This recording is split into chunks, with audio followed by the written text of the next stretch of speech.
यदि आपको अपनी कार से कभी कहीं जाना हो और यदि आपको उस रूट का रास्ता भी मालूम नहीं हो तो आप किसकी हेल्प लेते हो? ऑब्वियसली आप गूगल मैप का यूज़ करते होंगे।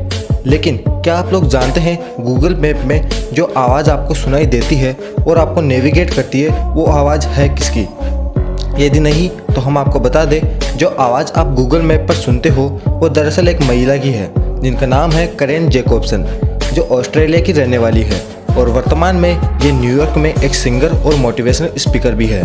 दोस्तों, आज से पहले क्या आप इस फैक्ट के बारे में जानते थे? हमें कमेंट सेक्शन में ज़रूर बताएं और ऐसे ही और अमेजिंग वीडियोज़ के लिए चैनल को सब्सक्राइब कर लें।